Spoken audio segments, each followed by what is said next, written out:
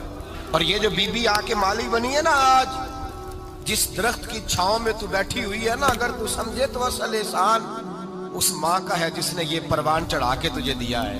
اصل نیکی اس اماں کی ہے جس نے تیرے سر پہ یہ سرتاج رکھا ہے، اور تو اس ماں کو ہی بھول گئی ہے. اور شکوہ بہو سے نہیں، شکوہ اس بیٹے سے ہے، بیٹے سے ہے جو علیحدہ بھی ہونے لگا تھا تو اماں سے علیحدہ ہو گیا ہے. جس نے سوچا ہی نہیں کہ ماں کے ہاتھ اٹھ جائیں تو عرش کا مالک کہتا ہے فرشتوں سے کہ پیچھے ہٹ جاؤ، ماں اور باپ اولاد کے لیے جو مانگے گے میں فوراً عطا کروں گا. تجھے پتہ ہی نہیں. اور ادھر رسول پاک کا کیا حال ہے؟ کہتے ہیں وہ تیرے رشتہ دار ہیں، تیرے بہن بھائی ہیں، تو جا، میں تجھے دروازے پہ چھوڑ آؤں گا. تو مل ان سے، میں نہیں ملتا، میں صاحب ہوتا ہوں، میرا ان سے کیا لینا دینا. حضرت خدیجہ کے بھائی نہیں تھے، نبی پاک صلی اللہ علیہ وسلم کے سسر حیات نہیں تھے. 2 بیٹے تھے حضرت خدیجہ کے، اور وہ دونوں بیٹے پچھلے خامن سے تھے. ذرا عقل کی کسوٹی پر تولیے گا کہ کسی بی بی کے بیٹے ہوں اور پچھلے خامن سے ہوں، اس آدمی کا رویہ کس طرح کا ہوتا ہے. لیکن میرے رسول پاک کا رویہ اس طرح کا تھا. میں آپ کو سیرت کی کتابوں سے، امام حلبی نے، کستلانی نے، صاحب فتح الباری نے لکھا ہے، رسول کائنات سید عالم صلی اللہ علیہ وسلم سوئے ہوتے تھے اور جاگو اور سنو. اللہ کرے حضرت خدیجہ کا میرے نبی سے رشتہ اور میرے نبی کا حضرت خدیجہ کا رشتہ ہماری سمجھ میں آ گیا تو سمجھ لو ہمارے گھر جنت بن جائیں گے، روشنی پھیل جائے گی. سمجھو اور سیکھو. حضرت عائشہ صدیقہ فرماتی ہیں نبی پاک سو جاتے تھے نا دوپہر کو تو کہتی تھی مولا علی سے لے کر ابو بکر صدیق تک کسی کی طاقت نہیں ہوتی تھی حضور کو آ کے بیدار کرے. سوء ادب سمجھا جاتا تھا. اور میں ایک جملہ آگے بڑھا کے کہوں گا، میں کہوں گا اماں جی آپ تو مولا علی سے لے کر ابو بکر صدیق تک فرماتی ہیں نا، ہمارا تو عقیدہ یہ ہے کہ مصطفیٰ سو جائے تو جبریل بھی نہیں جگا سکتے، وہ بھی نہیں آ سکتے، وہ بھی ہاتھ باندھے کھڑے ہیں کہ مولا کیسے جگاؤں. حضرت جبریل بھی نہیں جگا سکتے. لیکن حضرت عائشہ صدیقہ فرماتی ہیں میں تھی مدینے میں حضرت خدیجہ کے وصال، میں مدینے میں حضور کے گھر میں تھی، نبی پاک میرے گھر میں موجود تھے اور سید عالم سوئے ہوئے تھے. حضرت خدیجہ کے پچھلے خامند کے بیٹے جناب حالہ آ گئے اور وہ مسجد میں آ کے بولے، مسجد میں توجہ کرنا، مسجد میں بولے. انہوں نے مسجد میں آ کے پوچھا کہ نبی پاک کہاں ہے. مسجد میں جناب عائشہ صدیقہ فرماتی ہیں حضور سوتے ہوئے بیدار ہو گئے. حضور طامت سمیٹی، فوراً سر کے اوپر کپڑا رکھا. میں نے کہا حضور کہاں جا رہے ہیں؟ فرماتی ہے میں نے 1 دفعہ پوچھا تو حضور نے 3 دفعہ فرمایا میرا حالہ آ گیا ہے، میرا حالہ آ گیا ہے، میرا حالہ آ گیا ہے، خدیجہ کا بیٹا آ گیا ہے. میرے رسول پاک صلی اللہ علیہ وسلم نے بی بی کے رشتوں کا جو تقدس بیان کیا اس کو سمجھیے. فرمایا حالہ آیا ہے، بیدار ہو کے خود تشریف لے گئے. یہ تو حالہ تھے نا، بڑے بیٹے حضرت خدیجہ کے سب سے، ان کا نام ہند تھا. اور حضرت ہند سے کوئی بندہ تعارف پوچھتا نا، نبی پاک کا جو حلیہ ملتا ہے نا کتابوں میں، سیرت کی کتابوں میں، حضور کا مکھڑا کیسا تھا. مکھ چند بدر شاشانی ہے، متھے چمک دی لاٹ نورانی ہے، کالی زلف تیاک مستانی ہے، مخمور اکھی ہیں مد بریاں. یہ جو حضور کا حلیہ ملتا ہے نا یہ حضرت ہند کا بیان کیا ہوا ہے. وہ بیان کیا کرتے تھے کہ نبی پاک کی آنکھیں کیسی تھی، حضور کے جلوے کیسے تھے. وہ بیان حضرت خدیجہ کے بیٹے ہیں. کوئی ان سے پوچھتا کہ بڑے راضی رہتے ہو، ہند بڑے راضی رہتے ہو، تو حضرت ہند کیسے راضی کیسے نہ رہوں، راضی کیسے نہ رہوں. میرے بھائی کا نام علی المرتضیٰ ہے، بہن کا نام فاطمہ الزہرا ہے، ماں کا نام خدیجہ الکبریٰ ہے اور باپ کا نام محمد مصطفیٰ ہے، میں راضی کیسے نہ رہوں. حضرت خدیجہ الکبریٰ کے رشتوں کے ساتھ رسول اللہ کا پیار، ان کے رشتے. کنز المال میں حضرت عائشہ صدیقہ کی حدیث ہے. جناب عائشہ فرماتی ہیں دوپہر کو حضور آرام کرتے تو کوئی آیا نہیں کرتا تھا. ایک دن ایک بوڑھی آ گئی دروازے پہ، اس نے چھڑی پکڑی ہوئی. کہتے ہیں وہ اندر آئی تو نبی پاک بڑی تیزی کے ساتھ اٹھے. حضور سید عالم نے قریب بٹھایا. دیر تک حضور باتیں کرتے رہے، دیر تک گفتگو ہوتی رہی. فرماتے ہیں حضور نے اسے کوئی اضافی وقت دیا. عام صحابہ اس وقت آتے نہیں تھے، حضور کے آرام کا وقت تھا، اضافی وقت دیا نبی پاک. اور فرماتے ہیں جب وہ جانے لگی تو نبی پاک نے تحفے بھی عطا فرمائے. اور پھر ایک غلام سے حضرت بلال سے یا کسی غلام سے فرمایا کہ ساتھ جاؤ اور گھر چھوڑ کر کے آؤ. نبی پاک صلی اللہ علیہ وسلم نے اعزاز دیا. حضرت عائشہ صدیقہ فرماتی ہیں دیر تک ملاقات بھی، تحفے بھی، انفرادی ملاقات. بعد میں نبی پاک صلی اللہ علیہ وسلم لیٹ گئے. میرے دل کے اندر خیال آیا کہ حضور جائیں گے اور جب رات کو واپس آئیں گے تو پھر میں پوچھوں گی کہ حضور یہ بی بی کون ہے، حضور اب آرام کر رہے ہیں. فرماتی ہیں میرا خیال تھا کہ یہ سوال شام تک میرے ذہن میں رہے گا کہ یہ کون ہے. آپ نے